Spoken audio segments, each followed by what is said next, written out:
দাম বাড়ায় ভোক্তারা চাপে পড়লেও হাসি ফিরেছে আগাম জাতের আলু চাষিদের মুখে।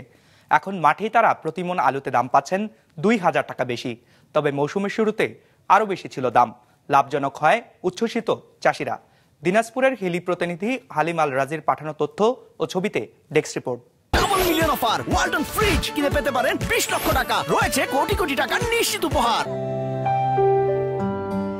তখনও কুয়াশা ভেদ করে সূর্যের আলো পৌঁছায়নি মাঠে।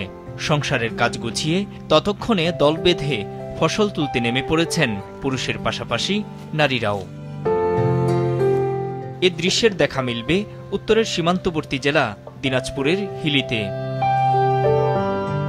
আলুর বাজার চড়া বেশ কয়েক মাস ধরেই, ফলে বিস্তীর্ণ মাঠে চাষ হওয়া আগাম জাতের এই আলু যেন চাষিদের খুশির কারণ। খরচ হয়েছে বিঘা প্রতি ৪০,০০০ টাকা, প্রায় ১ লাখ টাকা বিক্রি হচ্ছে। ফলন অনেকটাই ভালো হচ্ছে এবং এতে আমাদের পোষাবে। চাষিরা জানান, মৌসুমের শুরুতে দাম ছিল আরো বেশি।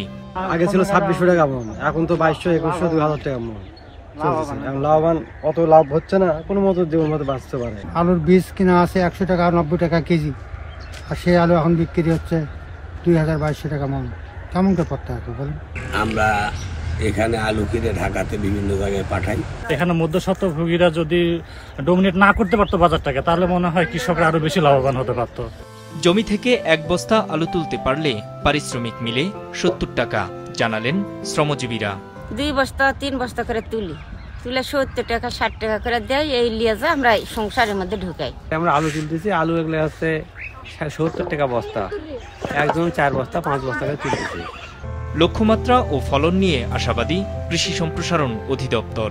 আলুর যে আমাদের লক্ষ্যমাত্রা সেটা ছিল ১০৪২ হেক্টর জমিতে, তার থেকেও আমরা বেশি অর্জন করতে সক্ষম হয়েছি। আমাদের ১৬২৬ হেক্টর জমিতে আসলে আলুর আবাদ সম্পন্ন হয়েছে। তার মধ্যে আগাম আলু ছিল ১৫০ হেক্টর জমিতে। কারেজ যে জাতের আলু, সেটা আসলে আগাম জাত, এবং কৃষকরা আমাদের ১ নং খট্টা মাধবপাড়া ইউনিয়নে আগাম জাতের আলুটা চাষাবাদ করে থাকে প্রতি বছর। নূর মোহাম্মদ, বিজনেস রিপোর্ট, মাছরাঙ্গা টেলিভিশন। ভালো থাকায়